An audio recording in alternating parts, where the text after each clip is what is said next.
Olá! Hoje a gente vai falar de uma técnica de treino que soa quase mágica. Mas acredite, tem uma ciência bem fascinante por trás dela. Então, vamos direto ao ponto. Pensa só. Seria possível ganhar músculo no peito, por exemplo, fazendo um exercício de bíceps? Parece meio sem lógica, né? Uma coisa não tem nada a ver com a outra. Mas é exatamente essa ideia intrigante que a gente vai investigar hoje. Para entender como isso seria possível, a gente precisa falar de uma técnica bem específica, o treino BFR. Então, o que é isso? O treino BFR, ou com restrição de fluxo sanguíneo, usa uma faixa que parece aquela de medir pressão, sabe? Ela é colocada na parte de cima do braço ou da perna. Mas calma, o objetivo não é cortar o sangue de vez. É só, digamos, criar um congestionamento, dificultando um pouco a saída do sangue daquele músculo.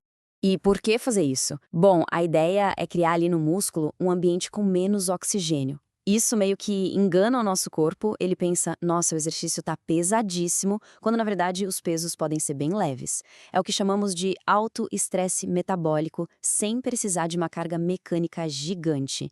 E aqui está a grande sacada. O treino de força que a gente conhece depende de levantar muito peso para gerar microlesões no músculo e fazê-lo crescer. Já o BFR tem outro foco. Ele aposta nesse acúmulo de substâncias metabólicas, que também sinalizam para o músculo, ei, é hora de crescer. Agora a história fica boa de verdade. Algumas pesquisas começaram a indicar que os benefícios do BFR não ficam só no músculo que está com a faixa. Parece que eles podem se espalhar. Essa analogia da fábrica é perfeita. Pensa assim, o músculo do braço, que está lá com a restrição, começa a liberar um monte de fatores de crescimento e outras moléculas.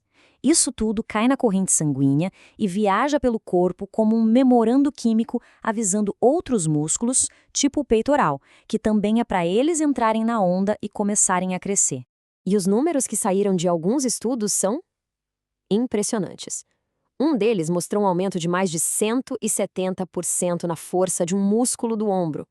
E o detalhe mais louco, o ombro não estava com restrição nenhuma, a faixa estava só nos braços. E a lista continua, viu? Outros estudos viram aumento no tamanho dos músculos da coxa, na espessura do peitoral, na força do supino, tudo isso restringindo apenas os membros. Parece bom demais para ser verdade, não é? Exatamente. Se os resultados são tão incríveis assim, a gente se pergunta, por que essa técnica não é padrão em toda a academia? Bom, o problema, como quase sempre na ciência, está nos detalhes da pesquisa. Então vamos mergulhar nessas evidências com um olhar um pouco mais crítico. Uma revisão científica recente juntou todos os estudos sobre o tema para ver o que os dados realmente dizem. E a grande conclusão dos pesquisadores é que a pesquisa é heterogênea. É um jeito elegante de dizer que é tudo meio bagunçado. Cada estudo usa um método, um equipamento, um público diferente. Isso torna muito difícil comparar as coisas e ter uma resposta final. E esse gráfico aqui mostra o tamanho do problema. Dos 19 estudos que foram analisados, a grande maioria foi classificada com alto risco de viés ou algumas preocupações. E estudos com baixo risco, nenhum, zero. Isso não significa que os resultados são falsos, mas acende um alerta gigante de que a gente precisa ter muita cautela. Então, onde mora o perigo? Basicamente, nos métodos. Cada um faz de um jeito, a pressão da faixa é diferente, a largura, o tempo.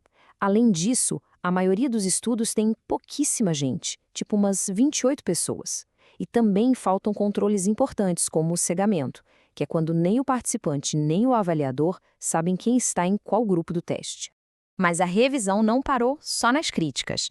Ela também fez uma espécie de mapa, mostrando exatamente onde estão os buracos no nosso conhecimento sobre o BFR. Primeiro, quem está participando desses estudos? O mapa mostra que a maioria esmagadora é de homens saudáveis que ou não treinam ou treinam por lazer. E atletas de elite? E pessoas se recuperando de lesões? Praticamente não aparecem na pesquisa. E a diferença de gênero é gritante. Pensa só, dos 19 estudos, apenas um foi feito só com mulheres. É uma lacuna gigantesca, já que as respostas fisiológicas podem variar muito. Outro ponto, o que está sendo medido? A maioria dos estudos foca no ganho de força. Mas e o crescimento do músculo, a hipertrofia? Medidas como a espessura muscular são bem menos comuns. Ou seja, a gente está vendo só uma parte da história. E por fim, o equipamento. Aí a confusão é geral. Tem faixa pneumática, elástica, umas super modernas e o pior, quase um terço dos estudos nem sequer diz qual o tipo de equipamento usou. Fica impossível comparar os resultados de forma justa. Com tantas inconsistências, a pergunta principal muda. Não é mais será que o BFR funciona, e sim como a gente pode provar isso de um jeito conclusivo. A pesquisa precisa de um norte. E os próximos passos são bem claros. Primeiro, padronizar os métodos. Os cientistas precisam combinar o jogo, sabe? Usar equipamentos e pressões parecidas. Segundo, diversificar os participantes. É crucial incluir mais mulheres, pessoas mais velhas, atletas. E terceiro, melhorar a qualidade dos estudos, com mais gente e mais transparência. Então, qual é a conclusão por enquanto? A ideia de que o treino BFR tem esse efeito dominó é sim, muito plausível e animadora. Os resultados iniciais são empolgantes, mas a base de evidências científicas, por enquanto, ainda é frágil. A ciência está a caminho, mas ainda não chegou lá.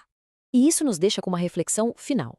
Imagina só se a ciência consegue preencher todos esses buracos e confirmar de vez esse efeito.